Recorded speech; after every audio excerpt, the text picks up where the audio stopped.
Assalamualaikum warahmatullahi wabarakatuh. Selamat datang di pembelajaran IPS kelas 8. Anggota kelompok 8: 1. Hamam Setiawan nomor absen 12. 2. Ramadan Ahmad Ardisa nomor absen 21. 3. Nanang Rokifan nomor absen 18. 4. Bagus Wahyu nomor absen 6. Materi tentang pengaruh sistem tanam paksa. Pengaruh sistem tanam paksa pada masa penjajahan abad. Tanam tembakau, kopi, dan kakao merupakan komoditas utama ekspor Indonesia. Karena itu Belanda berusaha menaikkan ekspor tanam perkebunan tersebut. Apalagi ketika awal abad XX Belanda menghadapi perang di Eropa yang menyebabkan kerugian keuangan yang besar. Selain itu Belanda menghadapi perang di Eropa yang menyebabkan kerugian keuangan yang besar. Selain itu Belanda menghadapi berbagai perlawanan rakyat Indonesia di berbagai daerah. Salah satu cara Belanda untuk menutup kerugian adalah dengan meningkatkan ekspor. Peningkatan ekspor merupakan pilihan Belanda untuk mempercepat penumbuhan pundi-pundi keuangan negara. Pada tahun 1830 Johannes van den Vlees menerapkan sistem tanam paksa. Kebijakan ini diberlakukan karena Belanda menghadapi kesulitan keuangan akibat perang Diponegoro tahun 1825 sampai dengan 1830 dan perang Belgia 1830 sampai dengan 1831. Ketentuan kebijakan sistem tanam paksa. 1. Penduduk wajib menyerahkan 1/5 tanahnya untuk ditanami tanaman wajib dan berkualitas ekspor. 2. Tanah yang ditanami tanaman wajib bebas dari pajak tanah. 3. Waktu yang digunakan untuk mengerjakan tanaman wajib tidak melebihi waktu untuk menanam padi. 4. Apabila harga tanaman wajib setelah dijual melebihi besarnya pajak tanah, kelebihannya dikembalikan kepada penduduk. 5. Kegagalan panen tanaman wajib bukan kesalahan penduduk, melainkan menjadi tanggung jawab pemerintah Belanda.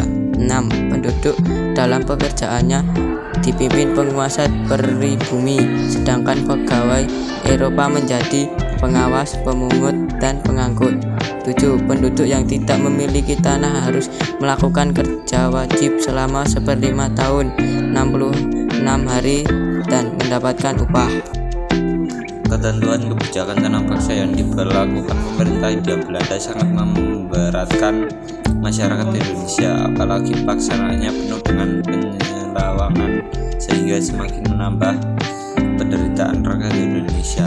Banyak ketentuan yang dilanggar atau diselewengkan baik oleh pegawai Belanda maupun pribumi. Pelaksanaan sistem tanam paksa, praktik penekanan dan pemaksaan terhadap rakyat tersebut antara lain sebagai berikut. A. Menurut ketentuan, tanah yang digunakan untuk tanaman wajib hanya 1/5 dari tanah yang dimiliki rakyat. Namun kenyataannya selalu lebih, bahkan sampai 1/2 bagi dari tanah yang dimiliki rakyat. B. Kelebihan hasil panen tanaman wajib tidak pernah dibayar. C. Waktu untuk kerja wajib melebihi dari 66 hari dan tanpa imbalan yang memadai. D. Tanah yang digunakan untuk tanaman wajib tetap dikenakan pajak. Penderitaan rakyat Indonesia akibat kebijakan tanam paksa ini dapat dilihat dari jumlah angka kematian rakyat Indonesia yang tinggi akibat kelaparan dan penyakit kekurangan gizi. Sistem ini membuat banyak pihak tidak bersimpati dan mengecam praktik tanam paksa. Dan kecaman tidak hanya datang dari bangsa Indonesia, tetapi juga orang-orang Belanda yang menuntut agar tanam paksa dihapuskan. Akhirnya sistem tanam paksa dihapus pada tahun 1870. Orang-orang Belanda yang menentang adanya tanam paksa tersebut diantaranya Baron van Hever, IFFI, Dawes, Dekker, Multatuli, dan L. keluar undang-undang agraria yang mengatur tentang prinsip-prinsip politik tanah di negeri jajahan, yang mengesahkan bahwa pihak swasta dapat menyewa tanah, baik tanah pemerintah maupun tanah penduduk.